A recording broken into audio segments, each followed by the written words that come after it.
Hey friends, this is Ellen Weatherford. And this is Christian Weatherford. And this is Just the Zoo of Us, the animal review podcast where we take your favorite species of animals, we review them, and we rate them out of 10 in the categories of effectiveness, ingenuity, and aesthetics. Christian and I are not zoological experts. We do a lot of research and we do our best to make sure we're presenting information from trustworthy sources. As best we can. Yep. And in that vein, I would like to make our first ever self-correction. Oh. Yes.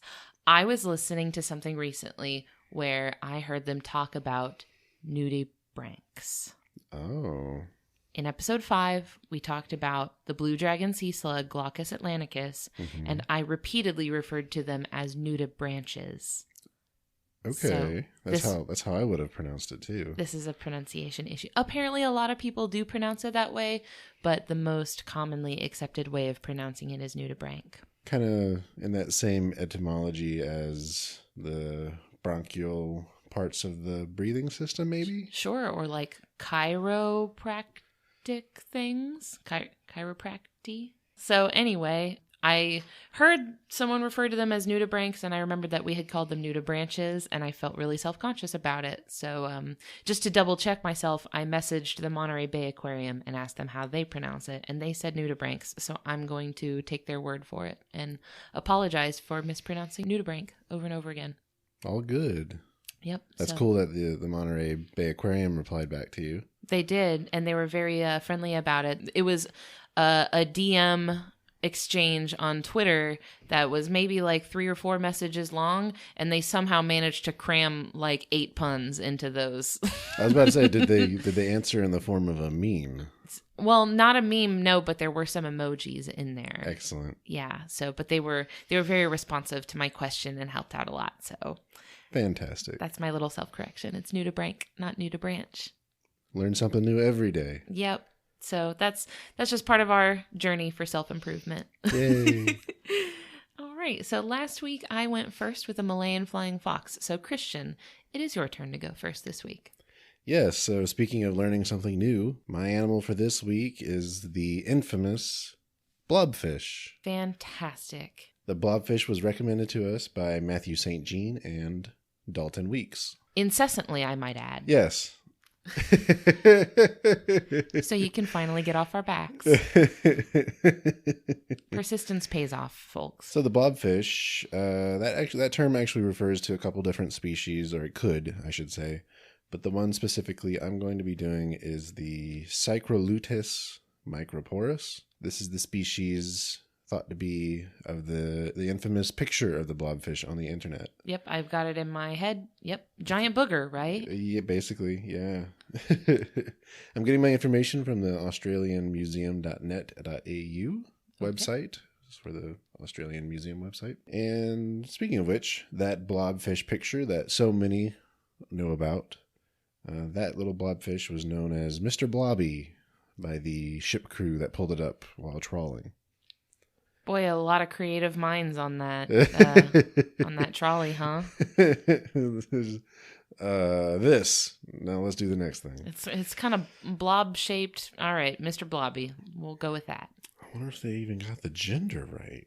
But anyway, it could have been a Miss Blobby. That's true. So a little bit of basic info. This particular specimen was 285 millimeters long, or about 11 inches. Oh, that's pretty big. Yeah. This particular one, again, was found off of the Norfolk Ridge, which is northwest of New Zealand, and it was pulled up from between 1,013 meters and 1,340 meters, which is about 3,300 to 4,400 feet. And that happened in June of 2003. Okay. However, the family can be found in the Atlantic, Indian, and Pacific Oceans, anywhere between the depths of 100 meters and 2,800 meters. Or 300 to 9,000 feet. Oh, that's way down there. Yes. That's over a mile down. It's quite a bit. Dang. The taxonomic family that they belong to is called the Cycroludidae. And the relatives in that family are, of course, the blobfish, along with some other fish known as fathead sculpins. Fathead, one more time? Fathead sculpins. Sculpin. Sculpins.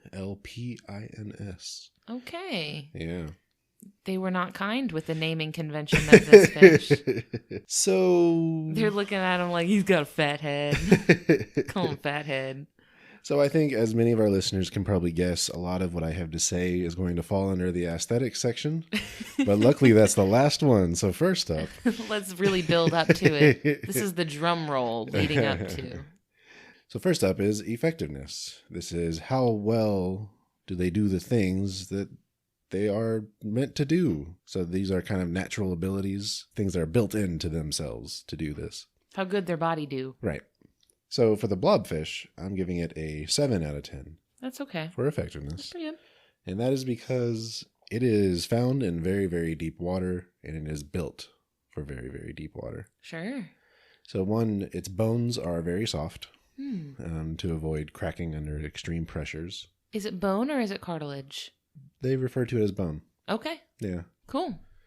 And then its flesh and muscles are very flabby and soft, which is meant to handle the pressures, which kind of goes back to the goblin shark, right? Because that was one of the big descriptors. Yeah, definitely flabby is what I was thinking. Yep. So they're built for these extreme pressures. Another thing that they have going for them is they don't have a swim bladder like many fish do. And that has to do with the extreme changes in pressure. I'm going to talk more about that in the aesthetics section, though. Well, hold on. They don't have a swim bladder. How do they stay up? So they don't have a swim bladder, and then the way they get around that is that their body, being made of kind of a flabby material, is of a density very close to water. Okay. So they have basically a neutral buoyancy. Oh. Yep. So how do they make themselves go higher or lower in the water? Just swimming slightly.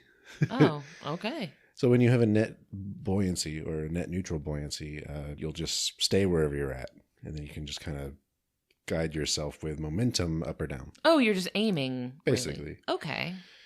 Think of space movement, basically. Oh, nice.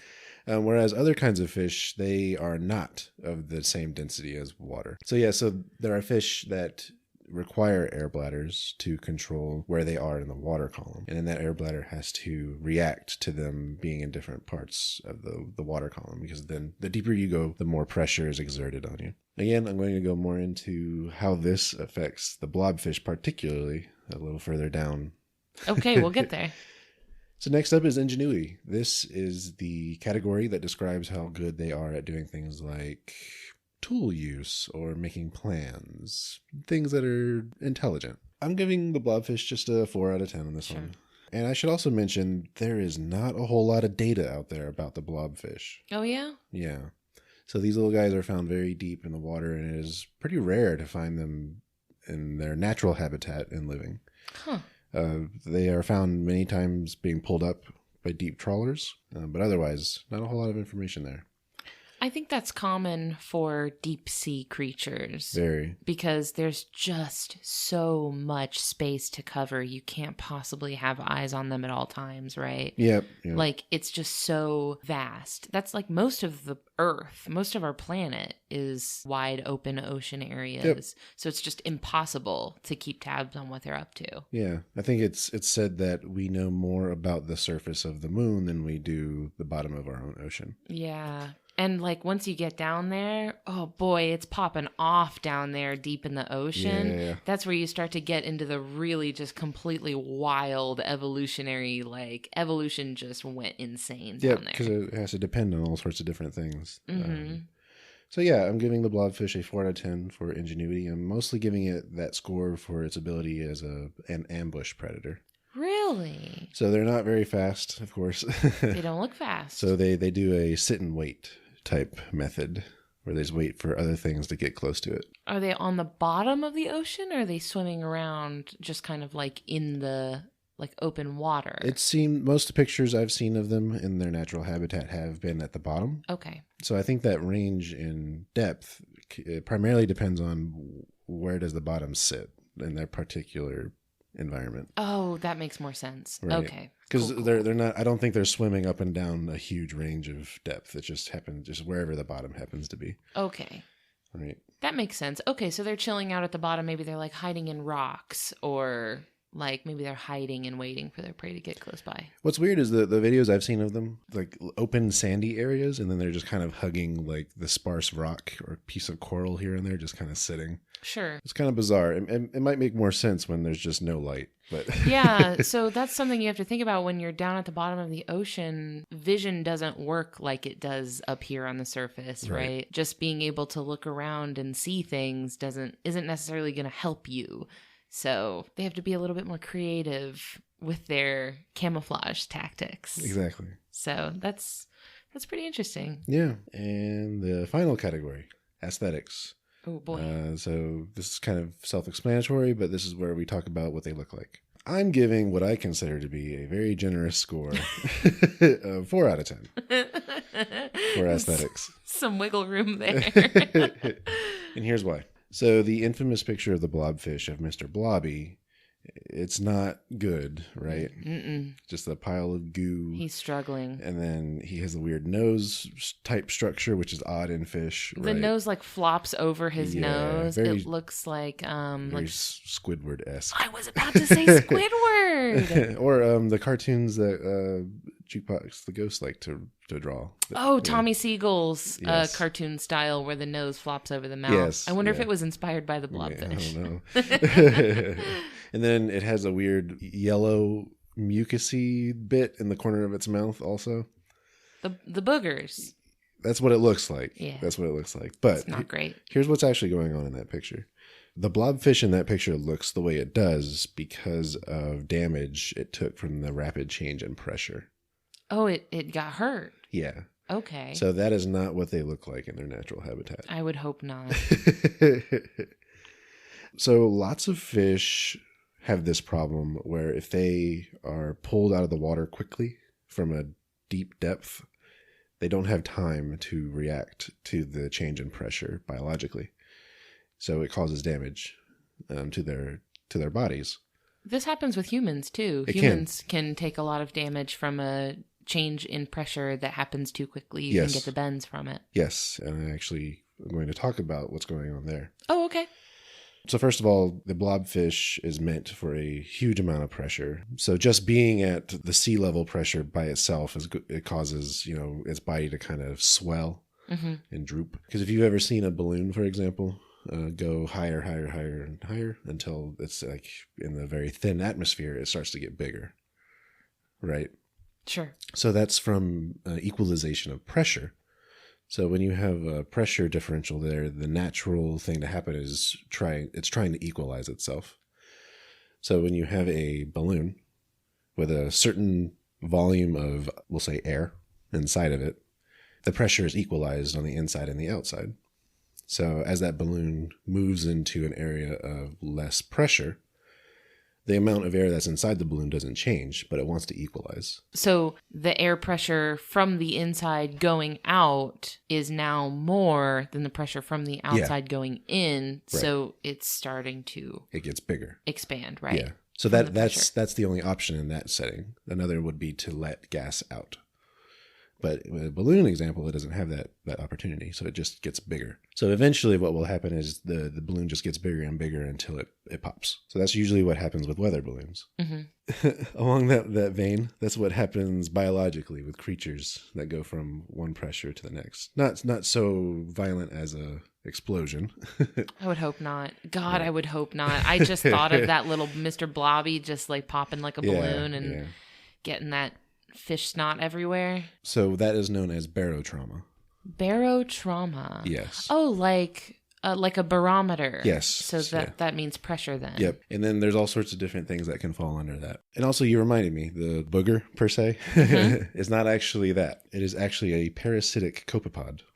A parasite? Yes. Oh, interesting. Yep. That unfortunately was just positioned in the worst place ever.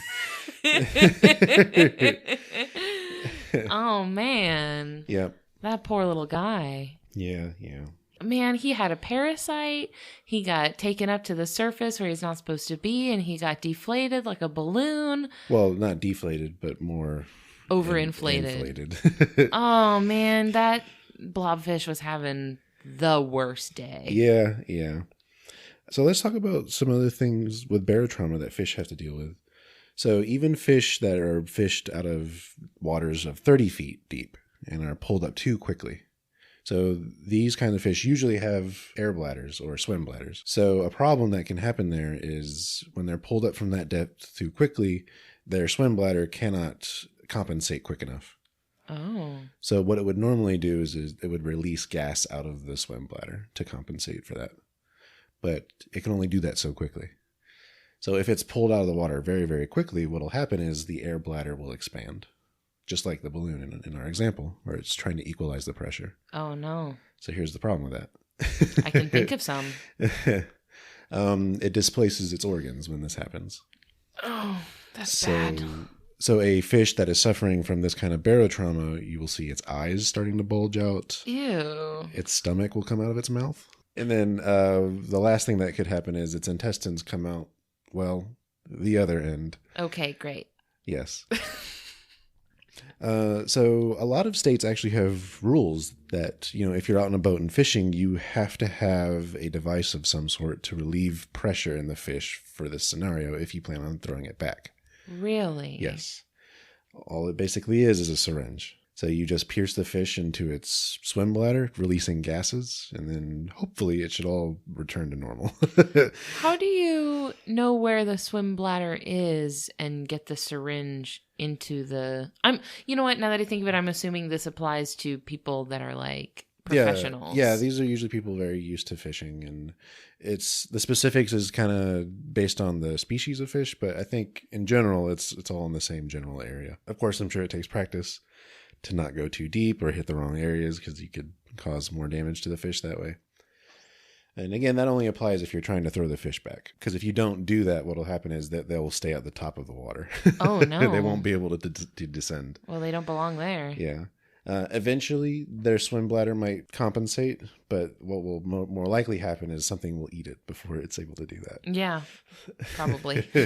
You got some opportunistic little fishy swimming around in there. So that's a form of barotrauma that's experienced by most fish. Now with the blobfish, it does not have a swim bladder, so that specific thing does not happen to them. However, their flesh is just bleh when it happens. Bless those poor babies. In humans, you mentioned the bends, which happens usually with scuba divers when they come back to the surface too quickly or when they're not doing the right things when they're doing that. So my understanding of it is when you are ascending back to the surface, you're supposed to breathe out. The opposite being holding your breath or trying to breathe in. So again, it's the exact same thing as the balloon, right? So you either need to let gas out or the container is going to try to compensate. Yeah. In humans, that container is your lungs. Yeah, you don't want those overfilling. Yep. Or I guess to be more correct, it would be the diaphragm. And then by extension, your lungs. Yeah, you got to be careful with that. I have never been scuba diving, but I know a lot of people have been scuba diving, and you do have to control your ascent back up to the top to make sure that you don't do damage to your insides. Yep. And I understand it actually takes a while. If you're really, really deep down, it can take a long time for you to come back up to the top because you have to come up a little bit and then stop and wait, and then come up a little bit more and stop and wait. Mm-hmm. So it's you have to do it in phases so that your body isn't just letting everything out all at once. Yep. So yeah, that's the story with Mr. Blobby. Is the unfortunate result of a parasite and barotrauma. I guess that's why he'd be like that. Yep. I do encourage folks to try and see what they look like in their natural habitat, not under the effects of barotrauma. Not too much better, but at least better than what we're used to. So was your aesthetic score based on Mr. Blobby and his unfortunate circumstance, or was it based on how they normally look? It's how they normally look. Okay, they're still not a particularly aesthetically pleasing fish, but it's much better than the meme. And in terms of conservation status, I couldn't find one for this particular species, but other species in the family are listed as least concern. Okay. And that's the blobfish. That was pretty good. Yeah. I learned a lot about deep sea fish in general as well through this. So thank you. That was well done. No problem. All right, honey. What animal do you have for us this week? This week, I'm going to be talking about the brown-throated, three-toed sloth. Whoa, that's a lot of adjectives. It's a long name, yeah? The scientific name is Bradypus variegatus. Bradypus, I think, is pretty good. Brad is short for Bradypus. Yeah, so every time, a lot of people mistakenly think that the name Brad is short for like Bradley or something. It's actually Bradypus. So I'm getting my information on this animal from National Geographic, Live Science, Animal Diversity Web, and slothsanctuary.com, which is the website for the sloth sanctuary in Costa Rica. Oh, okay. Yep. There's a big sloth sanctuary in Costa Rica that I've been following on social media for 10 years. Whoa. So they have a really active and great social media presence. They're always posting cute sloth pictures. Aww. Yeah. So I was excited to talk about the sloth. Now, there is the three-toed sloth, of which there are a few different species. Uh-huh. And then there are the two-toed sloths, which have a few different species as well. Cool. They're very different from each other. They are both sloths, yes, and they have some things in common, but there are pretty big differences between them in a lot of different areas, like very different behavior, different diets, and they look different too. They're immediately like identifiable as very different from each other. And of course, a 50% increase in number of toes. Is that yeah, I guess. I don't math good. I'm sorry. 50%, sure. From 2 to 3 at least. Yes. So, yeah, if you've never seen a sloth before, this is an arboreal mammal. They live in the trees. They have very long forearms. Their forearms are twice as long as their back legs. Wow. So they have very long forearms, kind of short back legs. At the end of each of their limbs are 3 long, sharp claws. They're very, very long. They don't have like fingers per se. They just have these claws. They are covered in a wiry gray or brown fur, and they have a really small, what I would describe as a compact face, where they have a really short nose and they have wide set eyes, and their eyes are framed by these black bands. They kind of look like almost like a raccoon's bands, how they go like off to the side of the face. Okay. Yeah, so that's about what they look like. They're not that big. This particular species of three-toed sloth is about 2 feet long from head to tail. I think they have a tail, but you can't really see it. If they do have one, it's very, very short. It's a little you can't nubby. see it. Yeah, just a little nub. So this is a little guy. Oh, 2 feet. That is 60 centimeters. Or, I don't know, maybe chicken and a half, 2 chickens maybe. Here we go. You thought I forgot? Yeah. Hoped, I suppose. I'm back on that. They get up to about 14 pounds. Which is about 6.5 kilograms. Okay. We can think of this as about puppy size. Aww. That's our dog, by the way. Not like a puppy, like our dog named Puppy. Yes. So, about the size of our dog. You can find these sloths in the tropical forests of Central and South America. Kind of all over the place. They have a pretty wide range where you can find them. Their taxonomic order is called Pilosa, which we have actually talked about before when we talked about the Tamandua. They're in the same order as them. I can see that with their little hands. Yeah, with the claw hands. Yeah. Yeah, so this three-toed sloth is one of 4 species of three-toed sloths, and there are also 2 species of two-toed sloths. But the other members of the Pilosa family include anteaters and tamanduas. Huh. Yep. If you want to learn more about the tamandua, you can go back and listen to episode 12. So, yeah, that's just a little bit of background information for the sloth. So, effectiveness. All right. For the three-toed sloth. This surprised me because I picked the sloth thinking I was going to have something to dunk on and thinking I was going to be able to just give it a trash effectiveness score. I give it a 6 out of 10. My intention here is to shift the narrative on the sloth because I think that they get a lot of negativity because people aren't interpreting what they do, maybe not according to what the sloths are really going for. That will make sense in a second. Sure. Of course, the sloth is named for how slow they are, right? That's the name, sloth. See, I was going to ask, did the name come first or did the animal? The word sloth was already like used for the sin Sure. of sloth being like very slow and lazy. Makes sense. Yeah, so the sloth is named for how slow they are. Even in other languages, they give it names that mean like slow or like one who is lazy or something like that. Oh. So their top speed is only around 0.15 miles per hour. What? Or 0.24 kilometers per hour. Huh. They're incredibly slow. And by the way, that's like as fast as they get. That's like they're being attacked and they're trying to like flee from a predator. That's still their top speed. They are just incredibly slow and they just can't go any faster than that. Like they literally do not have the muscular capability to go faster than that. Oh, well. So they're so slow, in fact, that algae and fungi grow in their fur and bugs nest in it. Ew. So the sloth's fur is just one big living ecosystem. Huh. They have a whole world growing in their fur. So a lot of times when you see a sloth, I mentioned that their fur is gray or brown. When you see them in the wild, they're green. Huh. And that's not because of their fur. It's because of the plants growing in their fur. Nice. Yeah, it's really cool. Even their metabolism is really, really slow. So all they eat is like twigs and leaves and stuff, like very, very fibrous and not very nutritionally dense food. Mm-hmm. It can take them up to an entire month to digest one meal. Wow. Yeah.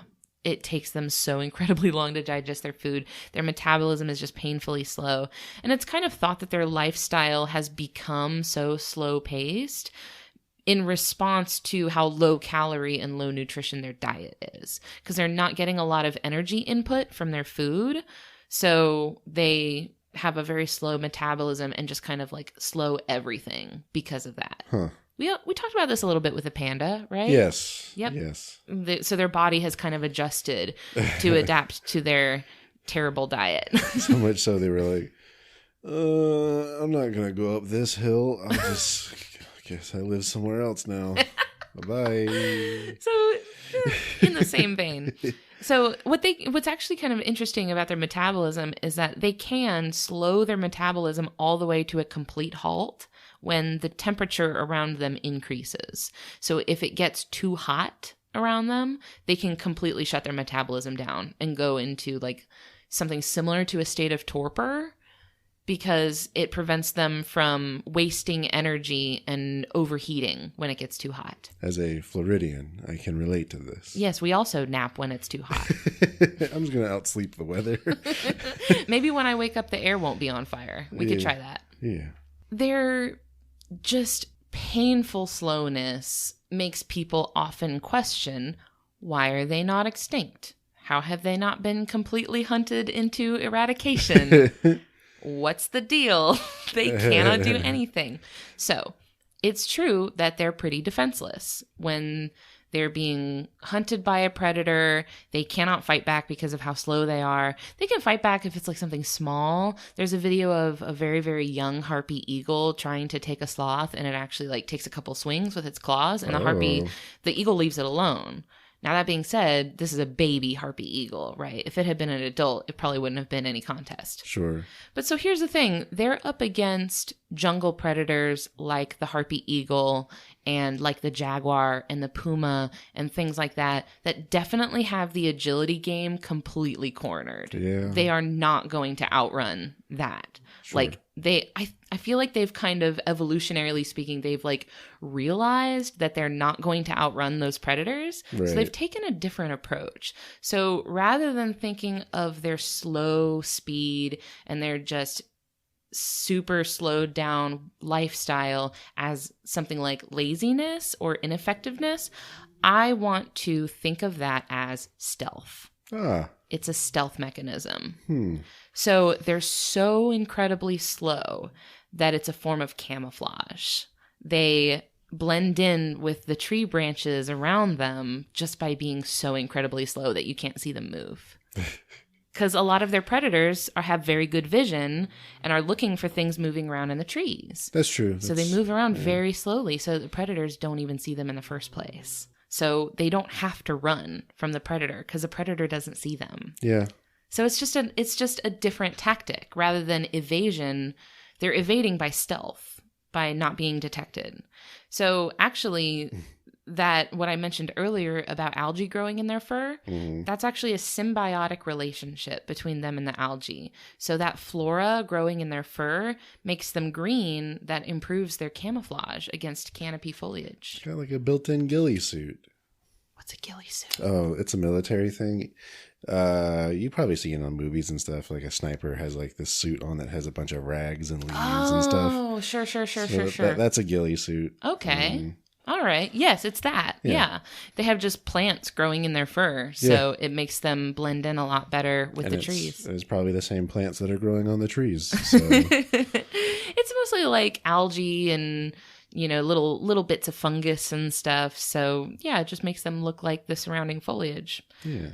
So, the next thing that I want to talk about, other than like their incredible camouflage that really goes along very, very well with how slowly they move, is you might not look at them and think that they're strong, but they're incredibly strong. Really? Yes. So they hang from tree branches using their really, really long claws, with their arms being twice as long as their legs and their very strong grip. They often will stay gripped to the tree even after they have died. Whoa. They will stay hanging onto the tree even after they're dead. Huh. So the reason that they have such a strong grip is because their muscles are largely made of these fibers called slow twitch fibers that allow them to sustain exertion for a very, very long time without using a lot of energy.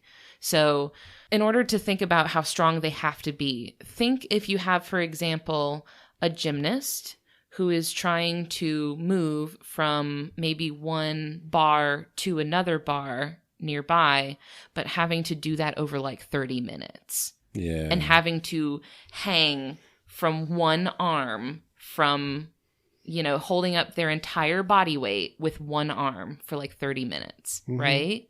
You start shaking, your muscles give out and you fall. The sloth will just chill there. Like the sloth can hold its body up with its arms and just very, very slowly move from one branch to another like it's nothing. They can hold their whole body up, no problem. That's intense. They're extremely strong. It makes sense when you think about it, because since they do move so slowly, they have to be able to hold themselves up for much longer periods of time than, for example, a monkey that's like jumping from one tree to another, or maybe they're swinging from a branch or something like that. They don't have to be holding themselves up for very long because they're very quickly jumping from one place to another. But the sloth is just, through sheer power, is climbing very, very slowly from one place to another. What if it goes really slow just to flex on all the animals in the forest? Like, yeah, this isn't nothing. It's a power move. I'm gonna take 3 days to travel like 500 feet, but that's okay. They sleep a lot. They don't sleep as much as people once thought they did. It was once thought that they slept up to 20 hours a day, which in captivity sometimes they do, but in the wild it's actually closer to like 9. They don't sleep too much more than humans do. They do sleep a lot, but not as much as we thought they did. I mean, when you go that slow, you have to make good use of your time.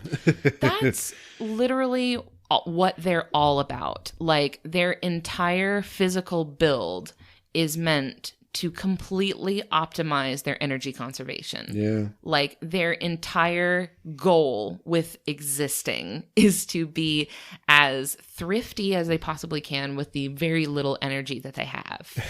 Because they're getting so little energy from their diet, right? They have to be very sparing with how they're using their energy. Huh. Yeah, but they're very good at that because their types of muscles are just very, very good at sustaining exertion without having to burn a lot of energy, which is like, I hadn't ever thought of it in those terms. I just thought they were being slow and lazy just because they didn't feel like it. So due to the fact that their muscles do move so slowly, they actually can't shiver to warm themselves up. Like, their muscles can't like twitch or shiver to increase their body temperature.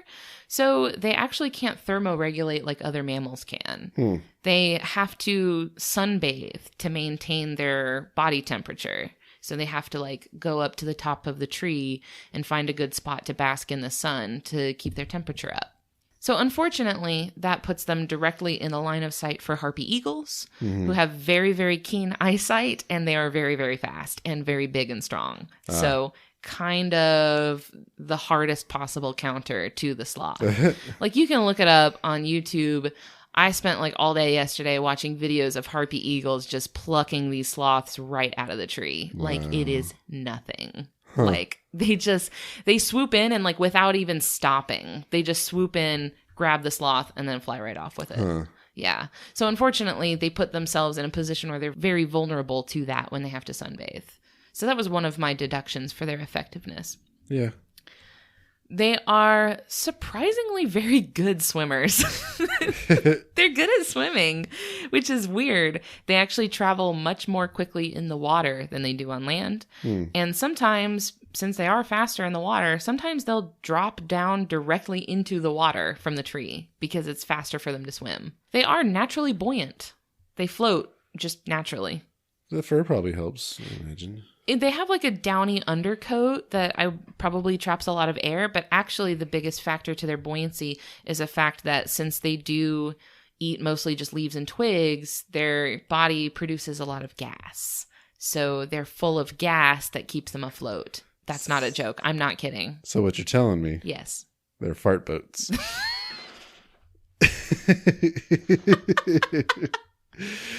Yes. Technically speaking, yes, it's a fart boat. They also, something that is really kind of interesting and weird about them is that most mammals have 7 cervical vertebrae, so neck bones. Okay. Most of us have 7. We have 7. Giraffes have 7. Most of us have 7. The sloth has 9 cervical vertebrae. And the significance of this is that it allows them to rotate their head like an owl up to 300 degrees. I don't like that. So they can, well, so this ties back into them conserving energy. Sure. This lets them have a very wide range of vision without having to adjust their whole body position. So without having to exert all of their muscles into turning around, they can just turn their head and see. Now, the problem with this, though, is that they have very poor eyesight. They can't see very good at all. They really can't. I saw that their eyesight works best in low light, but they're like equal parts diurnal and nocturnal. So like they're still active during the daytime. They can't see real good. And also another thing to think about is that, like, yeah, they can see threats coming from any angle, but what are they going to do? Run? Like, what do you do? Their kind of primary defense mechanism is just staying still. So I guess if they saw something that they perceived as a threat, they would know just to not move until it's gone. But so they at least have a little bit of threat detection possibility. No real plan B there, though. Nope. That's kind of my whole thing that I took off 4 points for their effectiveness for, is that they have a pretty good strategy for not being hunted. But man, I mean, once a predator like identifies that they're there, like once they are detected, it's just game over. There's so little they can do about it. They could try being not tasty. I mean, I would imagine they're probably not. I mean, if things are eating them. Their fur is full of mushrooms, so I'm going to say gross. Nasty. That could be a plus for some. For you, I'm sure. So on land, they are worthless, completely pitiful. Their little back legs are so short and weak that they cannot walk at all. They have to use their front claws to drag themselves forward in just a very sad crawl. It's very bad. They actually do have to come down to land to use the bathroom. So about once or twice a week, they have to come down to the ground to use the bathroom. That's unfortunate. Yes. And so at this point, they are just completely easy pickings for literally anything bigger than them that wants to eat them. Like puma, jaguar, doesn't matter. They can just scoop them right up, right off the ground. It's too bad they don't do the bat tactic of they're just kind of hanging down and doing your business. It's like, clearly that's an option. I Y'all, figure it out. I did see something that said that sloths do this. They go to the bathroom. They go down to the ground to use the bathroom in order to leave their scent markings there. So to communicate to the other sloths via scent, like where they are, and this is especially useful for females when they're in heat and ready to mate, that they will do this a lot. That at that point when they're in heat, they will actually go down to use the bathroom every day just to kind of get their scent out there so that other sloths will smell it and know. Yeah. Really, my biggest deductions here were the complete defenselessness that they have. But I did want to give them a lot of points for the fact that they have really just completely overhauled their entire body to be optimized for stealth. Yeah, for sure. So I figured that they deserved a lot of credit for that. So moving on to ingenuity. This is where the sloth is driving the struggle bus. The sloth is really falling behind here. I gave it a 4 out of 10 for ingenuity, which is surprising for a mammal. Sure. I feel like mammals tend to be pretty clever, but I did give them 4 points though.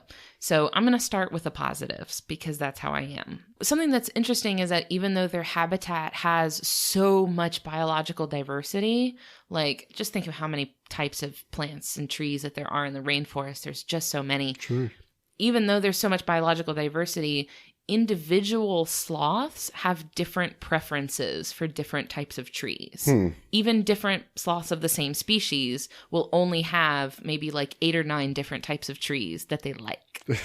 So this varies among individuals, and they're particularly picky about what types of trees they will visit and what types of foliage they will eat. But this serves a purpose. This allows multiple sloths to share habitat ranges without fighting over resources. So they can share the same territory range without worrying like, well, he's in my tree eating my leaves, because it's like he doesn't want your leaves because he likes a different type of leaf. So I thought that was pretty cool. That's a pretty good way of making the most of their space. What would a sloth fight even look like? It's not great. Have you ever seen like battle bots? I think so. Have you ever seen like really bad battle bots? Just kind of punch themselves. Maybe like a battle bot that has like these 3 knives attached to it, but the motor on it is kind of busted, or it has low battery or something. So the knives are just kind of like slowly rotating towards each other. It's not great. Another thing that I thought was pretty clever of them is that when they do go to the ground to use the bathroom, they move away from where they typically like to hang out. So this prevents predators from being able to track them based on the scent they leave behind from their waste. So they do kind of leave their hangout zone to go to the bathroom. Okay. They have a very, very detailed and thorough mental map of their territory. So they know exactly where every little tree, every little plant, they know where everything is, completely have the whole thing memorized. So they do it like that because since they are trying to conserve as much energy as they can, they have to know the best possible way to get from point A to point B. They have to know what is the path of least resistance for them? How can they get there without, wasting 4 days getting there when they could have only got there in 1? Sure. Because they're so slow, right? Like the tiniest little detour takes like 6 hours out of their day. It's the classic shortest path problem. Yep. They're pretty good at knowing their way around their territory. However, their improvisational ability is severely lacking. So since they do have such a detailed memory map of their territory, if anything about that territory changes, they're completely stumped and they have no idea what to do. They're just completely at a loss. They have no idea. This is a quote I would like to drop in. This is from a Mental Floss article titled "The Human Who Teaches Orphan Sloths How to Be Wild Animals" by author Jen Pinkowski on April 29th of 2017. And this is about the zoologist Becky Cliff. So Cliff has attempted to measure sloth intelligence. It didn't go well, she admits. They placed a 3-toed sloth in an outdoor tree maze. It didn't move at all. So I give up. It just didn't move. She says, "We gave up in the end. When sloths aren't sure what's going on or where they are, they sit still. That's their defense mechanism." So it just sat still for so long that they just called it. Maybe the solution will come to me. That's how I go about my life, so I can relate. Cliff says, I don't think they're intelligent in the way you think a monkey or a dog is intelligent, but they're smart in their own way, in their mental maps and their memory. In her 6 years of tracking, she could predict which branch of which tree they'd be on during a given day, but if you cut that tree down, they'd be stumped. I think they're smart in the ways they need to be, but beyond that, there's not much there. So, direct quote from zoologists studying sloths. There it is. Not much there. So that's my 4 out of 10 for their ingenuity. All right. This brings us to aesthetics. I gave them a pretty solid 6 out of 10. Not great, especially when you compare them to the two-toed sloth. That is much cuter. The two-toed sloth is the one that has kind of like a little piggy face. Is this the one that you see in let me think. How about Zootopia? No, actually, the three-toed sloth is the one working the DMV in Zootopia. Yeah. That's a three-toed sloth. Okay. The two-toed sloth is the one that has kind of a little, I think of it as a little pig face. The three-toed sloth, I think, is significantly less cute than the two-toed sloth. But I still gave it a 6 out of 10 because it's still kind of cute. They have, I think the black bands around their eyes give them kind of a sad expression, which, I'm kind of a sucker for sad eyes. I think that's cute. I think they look like a cuddly Sasquatch. It's just what they look like with the matted fur and the long arms and stuff. Yeah. It's a cuddly Sasquatch. Much easier to take a picture of. Yeah, that's for sure. Got those high-res JPEGs. They actually are super cuddly, cuddling and touching each other is an important part of their development. And since they do need to be clinging to trees and stuff, when sloths are kept in captivity, a lot of times baby sloths and stuff, they'll provide stuffed animals and things for the sloths to cuddle. Oh. Yeah, because cuddling is very important to them. So it's my 6 out of 10 for their aesthetics. Very cute. I'm going to wrap up with a couple of final little miscellaneous info. Their conservation status is of least concern. That's surprising. They're fine. Of course, being arboreal, they are threatened by the loss of habitat due to deforestation, but all things considered, their population numbers are currently doing fine. All right. I was surprised at that because my expectation going into this was that they were terrible. And I was thinking, how could they possibly be thriving? How could they be successful at all? I guess the stealth thing really works. It works so good. Do you want to know how good it works? Yeah. Guess their lifespan in the wild. I'm going to guess 40 years. 30 to 40 years. You Dang. got it. 30 to 40 years. Woo! Yeah. 30 to 40 years of not getting eaten by jaguars. Yeah. By just being so darn slow. So, right, I feel like people aren't giving them enough credit for their stealth capabilities because people are thinking of how slow they are and comparing that to the evasive tactics of different animals, right? Things like monkeys or deer or something like that. Their strat is to run as fast as they can to get away from predators. Yep. But the sloth has really dialed into just not being hunted in the first place. Right. And it's working out great for them. It's kind of like turtles, right? They can be slow because they have a very good defense. Yeah. It's you don't need to be fast at that point. But so that's why I gave them a 6 out of 10 for their effectiveness, because I feel like that was what they were trying to do. What their sort of intention was with the way they developed was they were trying to be sneaky. So, you can't argue with results. For sure. Least concern. In a rainforest? Yeah. And with that kind of lifespan, that's insane. You cannot argue with that. They're doing great. Yep. They're doing good at what they're doing. Of course, I had to give them some knocks for being otherwise entirely defenseless. There are videos on YouTube of harpy eagles, jaguars, pumas, all those sorts of things just kind of snatching sloths right up. So it's really pitiful to watch. If you just watch those, you think, oh my gosh, the sloth is the worst. It's so terrible. How are they even still alive? But question. Yeah. Earlier you mentioned that they can die still holding on to a tree. Mm-hmm. Are there places where there are sloth skeletons just kind of... I would have to guess that at the point where they die holding onto a tree, they probably at that point are then eaten by scavengers. That's true. Right? That's probably true. Bugs will eat them. Some sort of scavenger will probably eat them. Once they start to decompose, right? Yeah, that's probably true. things will come by and eat them at that point. things die in the jungle all the time, and you don't normally see skeletons just laying around. Like, nature has a way of reclaiming what's hers. For sure. Yeah. So that's a sloth. All right. Thanks, honey. That was very informative. Not our most athletic animal yet, but has some interesting adaptations. He's careful and stealthy. Yes, I can vibe with that. It's a good animal. All right, well, that's all we had for this week. I'd like to thank our listeners who have been tuning in every week and letting us know what you thought, and also telling your friends about us. We've been seeing a lot of growth, and it's been going really, really well, so we're very thankful for that. You can connect with us on Facebook, Twitter, or Instagram. Just search the title of our show and you'll find us. I would like to gently beg that if you use Facebook, please join the group. Oh, yes. We have a new group. A brand new Facebook group, and it is called Just the Zoo of Us Official Friend Squad. Mm-hmm. And it is so much fun, and we share just kind of any animal-related content that stumbles across our news feeds, which I follow like 86 different zoos and aquariums, so my news feed is pretty much mostly just animal stuff. But so yeah, that's where we're hanging out with our listeners and followers and stuff. So come join us and hang out on our Facebook group. Yeah. If you have an animal species you'd like to hear us review, you can submit those to us either on social media or at thezooofus@gmail.com. A transcript of this episode will be made available at justthe.home.blog.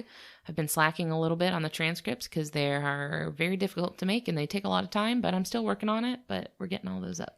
Yeah. And our last little note, I'd like to thank Louis Zong for the use of his song Adventuring off of his album B-Sides. Yep, I wake up to that song sometimes in my head. It's a good one to wake up to. It is. Like, all right, time to get up. It is. It sets a good mood for the day. Puts a little spring in your step. Right. But check out all of his other work too. He's the best. Mm-hmm. Everything he does is great and perfect. All of it. Yep.